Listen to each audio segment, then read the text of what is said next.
my beloved children, as I descended from the mountain, where I had taught the multitudes about the kingdom of heaven, its blessings, its righteousness, its surpassing value, great crowds pressed around me. They hungered for the good news of God's reign breaking into this broken world. Among them came a man ravaged by leprosy. He knelt before me in worship and said with desperate hope, "Lord, if you are willing, you can make me clean." My heart was moved with deep compassion. I reached out and touched him. Look at him. "I am willing. Be clean." Immediately, the disease left him. He was whole. Look at him.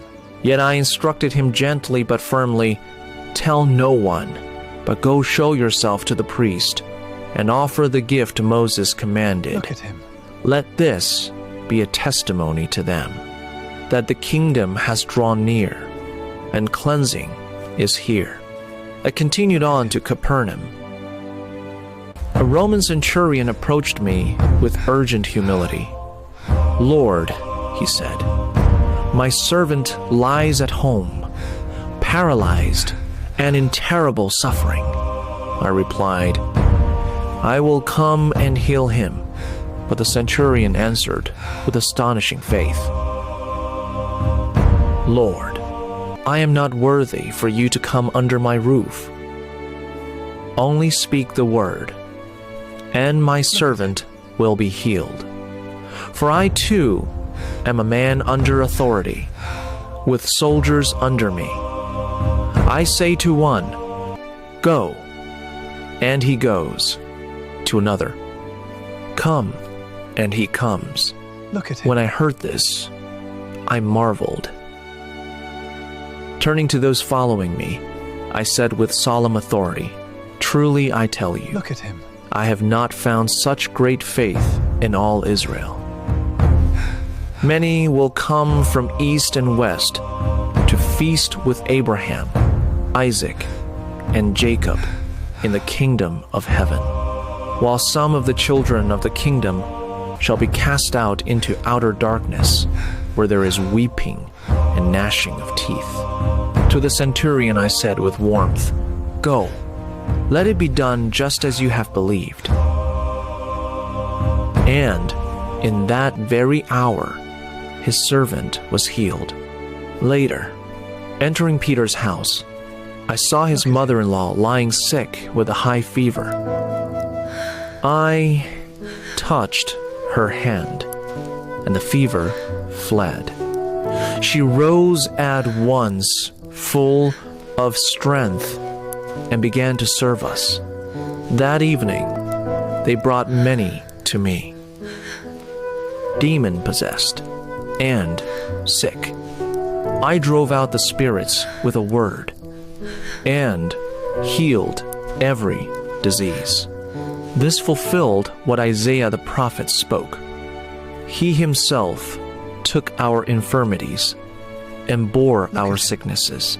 Seeing the great crowds still pressing in, I gave orders to cross to the other side of the sea. A scribe came and declared eagerly, "Teacher, I will follow you wherever you go."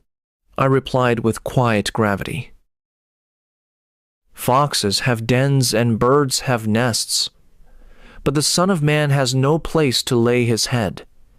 The kingdom demands wholehearted allegiance." Another man, already a disciple, said, "Lord, first let me go bury my father." But I told him with urgent love, "Follow me, and let the dead bury their own dead." The call of the kingdom is urgent. It must come first. We entered the boat, and my disciples followed. A furious storm arose, waves sweeping over the vessel while I slept. In panic they woke me, crying out, "Lord, save us, we're perishing." I said to them with calm authority, "Why are you afraid, you of little faith?" Then I arose and rebuked the winds and the sea. A great calm followed. They were amazed, saying with awe, "What kind of man is this?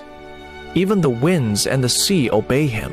When we reached the region of the Gadarenes, 2 violent men possessed by demons met us, coming from the tombs. They were so fierce no one could pass that way. They cried out in terror, "What have we to do with you, Jesus, Son of God? Have you come here to torment us before the appointed time?" A large herd of swine was feeding nearby. The demons begged me, "If you drive us out, send us into the herd of swine." I said simply, "Go." They came out, entered the pigs, and the whole herd rushed wildly down the steep bank into the sea and drowned. The herdsmen fled to the city and told everything. The whole town came out and begged me to leave their region. They preferred their old ways to the presence of the kingdom. My friends, this is the gospel I proclaimed. The kingdom of God has come near in me. Look at him. By my authority, the unclean are cleansed, the hopeless are healed, demons flee, and nature itself bows. Look at him. Faith opens the door, even for a Gentile soldier, while hardness of heart closes it. The cost of following me is everything, yet the reward is life in the kingdom where all things are made new. Come to me, believe. The kingdom is at hand.